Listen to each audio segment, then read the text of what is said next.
प्रभुपाद पर वापस स्वतंत्र रूप से आप खुश नहीं हो सकते भगवान की ओर वापस अगस्त 1984 स्वतंत्र रूप से आप खुश नहीं रह सकते उनकी दिव्य कृपा एसी भक्तिवेदांत स्वामी प्रभुपाद और उनके कुछ शिष्यों के बीच निम्नलिखित बातचीत अक्टूबर 1975 में केन्या के नैरोबी में सुबह की सैर के दौरान हुई। श्री प्रभुपाद, नास्तिक की भूमिका निभाते हुए आध्यात्मिक गुरु को प्रसन्न करके आप कृष्ण को प्रसन्न करते हैं। यह अच्छा है, लेकिन कृष्ण को प्रसन्न क्यों होना चाहिए? कृष्ण को प्रसन्न करने के लिए किसी को खुद को परेशान क्यों करना चाहिए? इसका उत्तर दे भक्त, क्योंकि हमारी वास्तविक स्थिति कृष्ण की सेवा करने की है। हम इस भौतिक ऊर्जा के भ्रम में पड़ गए हैं क्योंकि हम उनके सेवकों के रूप में अपनी स्थिति को भूल गए हैं।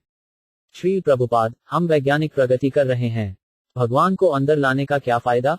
भक्त, क्योंकि अगर हम भगवान की सेवा नहीं करेंगे तो हम कभी भी पूर्ण नहीं बन सकते। श्री प्रभुपाद, यह प्रश्न पूछ रहा है भक्त, सभी को किसी न किसी की सेवा करनी है।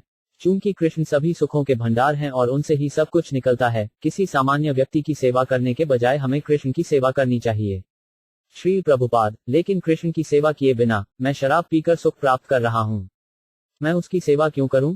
भक्त, वह आनंद नहीं रहेगा, यह केवल अस्थायी है। श्री प्रभुपाद, लेकिन मैं भी नहीं रहूंगा, इसलिए जब तक मैं कर सकता हूं मैं शराब का आनंद ले रहा हूं। भक्त, लेकिन ऐसी मानसिकता तीसरी श्रेणी की है। दरअसल हमारा जीवन शाश्वत है। श्री प्रभुपाद, यह आपका कथन है, तीसरा वर्ग, लेकिन मेरा कथन है, यह प्रथम श्रेणी है। भक्त, कृष्ण भगवद गीता 10.10 में कहते हैं, जो लोग निरंतर मेरे प्रति समर्पित हैं और प्रेम से मेरी पूजा करते हैं, मैं उन्हें वह समझ देता हूं जिससे वे मेरे पास आ सकते हैं, तो यह हमारी इच्छा है। श्री प्रभुपाद, मैं नहीं जाना चाहता। भक्त, तुम कृष्ण के पास नहीं जाना चाहते हो? श्री प्रभुपाद, नहीं। भक्त, ठीक है, भुगतो। श्री प्रभुपाद, आप मुझ पर कुछ प्रभाव डाल रहे हैं, पीड़ा, लेकिन मैं आनंद ले रहा हूं। भक्त, तुम्हारे घुटने में दर्द हो रहा है, क्या यह आनंद ले रहा है? श्री प्रभुपाद, कि मैं इलाज कर रहा हूं, यह भी अच्छा है। हंसी। भक्त, भागवत में कहा गया है कि हम शरीर के अंगों की तरह हैं और कृष्ण पेट के समान हैं।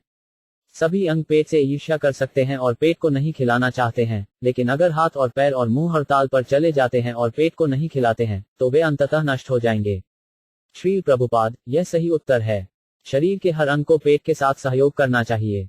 अगर उंगली सोचती है, मैं स्वतंत्र रहूंगा और खुश रहूंगा, यह संभव नहीं है। पेट को भोजन की आपूर्ति करनी चाहिए और तब शरीर के अन्य सभी अंग प्रसन्न होंगे। इसी तरह कृष्ण केंद्रीय भोक्ता हैं, भोक्ताराम यज्ञ तपस्म। वह सभी की गतिविधियों का केंद्र है, जैसे यह अफ्रीकी राज्य यहाँ लोगों की गतिविधियों का केंद्र है। यदि आप राज्य या राष्ट्रपति को संतुष्ट नहीं करते हैं तो आप खुश नहीं रह सकते। स्वतंत्र रूप से तुम सुखी नहीं हो सकते। उदाहरण के लिए, हम इस पार्क में आए हैं क्योंकि राज्य इसे बनाए रखता है। हम जंगल में नहीं गए हैं। इसलिए यदि हम वास्तव में सुख चाहते हैं, तो हमें राज्य का सहयोग करना चाहिए। इसी तरह, अगर हमारा अंतिम उद्देश्य खुश होना है, तो हमें कृष्ण के साथ सहयोग करना चाहिए। यह अनिवार्य है, आप इससे बच नहीं सकते। यदि आप कोशिश करते हैं, तो आप दुखी होंगे। भक्त, हम भगवान कृष्ण के अंश हैं। श्री प्रभुपाद, हाँ, एक बच्चा भी, वह स्वाभाविक रूप से सब कुछ अपने मुंह में ले आएगा। वह कुछ उठाता है, लेकिन वह उसे कहीं नहीं रखता है। वह तुरंत उसे मुंह में डालता है। कान में क्यों नहीं डालता? वह नहीं जानता कि क्या है, लेकिन जैसे ही उसे कुछ मिलता है, वह उसे अपने मुंह में डाल लेता है क्योंकि उसकी स्थिति खा रही है। वह जानता है, जीभ से चखो और खाओ, उसे शिक्षित नहीं होना है। तो हमारी स्थिति ऐसी ही है। कृष्ण के अभिन्न अंग होने के कारण उनकी सेवा करने की हमारी स्वाभाविक प्रवृत्ति है। कृष्ण की सेवा करना कृत्रिम नहीं है। जब तुम कृष्ण को भूल जाते हो, वह कृत्रिम है। हमारा सामान्य जीवन कृष्ण से प्रेम करना, कृष्ण की सेवा करना है। यही हमारा सामान्य जीवन है। हमारी सेवा के बिना कृष्ण का जीवन असामान्य है, एक पागल आदमी का जीवन।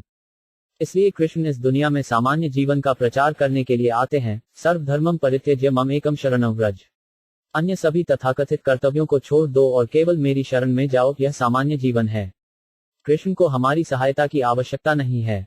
वह कई सहायक बना सकता है, लेकिन हमारे अच्छे के लिए कृष्ण आते हैं और कहते हैं, यदि आप एक सामान्य सुखी जीवन चाहते हैं, तो मेरी शरण में आएं, यह उनका प्रस्ताव है। भक्त, लेकिन कृष्ण हमें यह सामान्य जीवन देने के लिए यहाँ नहीं है। हम क्या करने के लिए हैं? श्री प्रभुपाद, इसलिए भगवद गीता और अन्य सभी वैदिक साहित्य हमें हमारी भूली हुई स्थिति की याद दिलाने के लिए हैं, कृष्ण से प्रेम और सेवा करना। कृष्ण भूली से जीवा अनादि बहिर्मुख अतएव माया तारे दिया संसार धोखा। हम यह नहीं जान सकते कि हम इस दुनिया में कब आए हैं, लेकिन अनादिकाल से हम कृष्ण को भूल गए हैं और जीवन के बाद हम शरीर और दुख बदल रहे हैं। तो यहाँ मानव जीवन के रूप में हमारी मूल स्थिति को पुनर्जीवित करने का अवसर है। लेकिन हमें ज्ञान, पूर्ण ज्ञान की सहायता की आवश्यकता है। यह वैदिक साहित्य में उपलब्ध है। तो हम भगवत गीता पढ़ सकते हैं, लेकिन अगर हम इसके ज्ञान का लाभ नहीं उठाते हैं और अगर हम संकी काम करते हैं, तो हमें नुकसान होगा। आप कृष्ण के साथ सहयोग करने से नहीं बच सकते। आपको सहयोग करना चाहिए। विकल्प का कोई सवाल ही नहीं है। आपको सहयोग करना चाहिए, अन्यथा आप कभी खुश नहीं होंगे। हमारे जीवन का लक्ष्य दुखों को समाप्त करना होना चाहिए, अत्यांतिका दुहक निवृत्ति। उदाहरण के लिए, मैं इस घुटने की परेशानी से पीड़ित हूं क्योंकि मैं इस भौतिक दुनिया में हूं, क्योंकि मेरे पास यह भौतिक शरीर है। तो अत्यंतिका दुहक निवृत्ति का अर्थ है कोई और भौतिक संसार नहीं, कोई और भौतिक शरीर नहीं, और कोई दुख नहीं। और उस उद्देश्य के लिए हमें कृष्ण के साथ सहयोग करना होगा, अन्यथा हमारे दुखों का अंत करना संभव नहीं है।